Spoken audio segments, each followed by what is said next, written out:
Before we attempt to take up the actual practice of dark Zen meditation, it is first necessary to have a rudimentary grasp of the Buddha's foundational teaching. Let's begin by saying that it is important to understand that Buddhism does not impose any creed upon its followers. There is nothing to blindly believe in. In one sense, Buddhism is very pragmatic. The outcome reveals the truth. For ultimately, what the Buddha teaches can be spiritually witnessed and spiritually verified by each of us, which is the whole purpose of meditation. The core of the teaching of Buddhism is centered around helping us access the living spirit which animates all of us. For purposes of simplification, we shall refer to this animating spirit as the Buddhic light, since it is this light which the Buddha witnessed. Following this, the ethics of Buddhism is straightforward. It is about making it possible for us to comprehend the Buddhic light.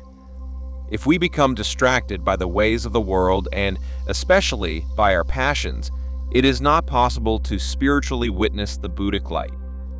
If we get caught up in the web of materialism in trying to acquire and possess wealth, we cannot access the Buddhic light.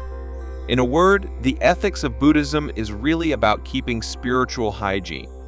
We endeavor to stay away from conduct which dulls and inhibits our ability to meditate successfully. Otherwise, we won't be able to distinguish our breathing from the breather who is really detached from the body, although it may seem to be otherwise. The ethics of Buddhism is, therefore, limited to a specific accomplishment. If our conduct doesn't bring us to the Buddhic light, we need to alter it until it does. An ethics which is behavior-based, therefore, can't be of much benefit for accessing the Buddhic light. When the few access the Buddhic light, if only briefly, then commences the real path, a path in the sense of expanding the initial acquaintance with the Buddhic light. But then the question pops up, how do we tell we have had a genuine cognition of this light? Indeed, this is part of the foundational teaching as well.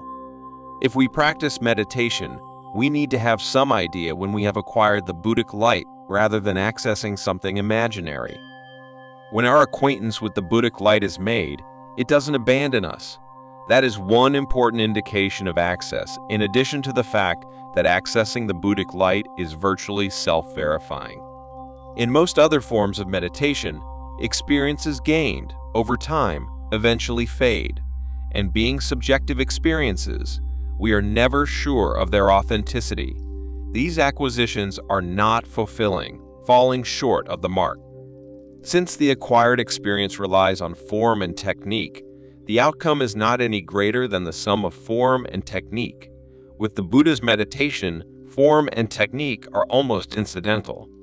The goal is to reach the treasure trove, which is beyond form and technique.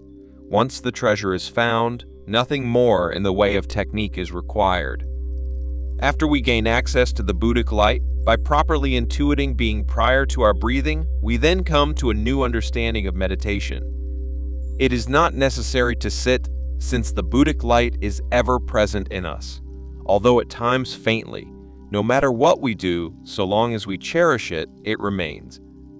Although in the beginning it might seem that the Buddha's ideas about meditation are subjective and sometimes inscrutable, nevertheless, the Buddha intends that anybody might see and verify the truth for themselves, which he discovered under the mysterious Asatha tree. For ultimately, the Buddhic light, which is the foundation of Buddhism, can still be found within each of us. Moreover, this light, which is undying, is real, more real than this temporal body which we prize and hold dear. Specifically, what does all this mean in a nutshell? It means that the Buddha's foundational teaching is about revealing the principle of animation which governs and moves our body, which is undying. The ethical practice is about maintaining spiritual hygiene so that we might acquire the undying Buddhic light. It is of great importance because it can alleviate our suffering. The Avatamsaka scripture says, "The pure light is not shown in vain. Any who meet it, the pure light will cause to dissolve heavy barriers." Another aspect of the foundational teaching is to think of the Buddhic light to be an intelligible light, which has the ability to help anyone who realizes it and cherishes it. It alone can lift the heavy barriers of suffering which plagues the human condition. In other words, the Buddhic light acts as our protective refuge. Part of the history of the foundational teaching understood the Buddha to be called the light bringer. He was also called the light maker. In regard to what he found, there is no higher. With finding this light as our goal, the path to the location of the Buddhic light is what dark Zen meditation makes possible. But the path to the goal is varied. It can either be a direct path or a confusing path going in many directions, even in circles. The directness of the path depends, largely, upon our openness and our lack of confusion. The directness also depends on our spiritual attitude with respect to the effects of our previous karma, in which this present body of ours is said by the Buddha to be old karma.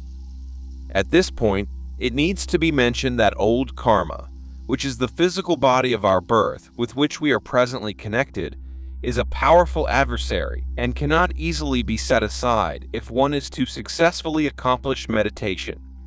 Whether or not we find the Buddhic light largely depends, therefore, on how we view our present physical body and how we handle the many delusions karmically associated with it.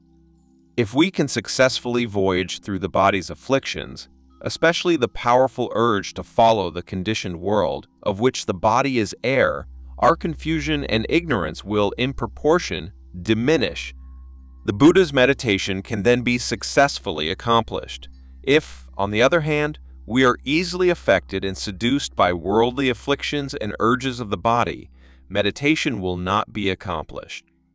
Our search for fulfillment can be imagined as a line which, going out, either perfectly comes back to itself in the form of a ring or misses itself. Short of coming back to itself, there is only frustration and error. This is samsara, in which countless beings undergo various degrees of suffering.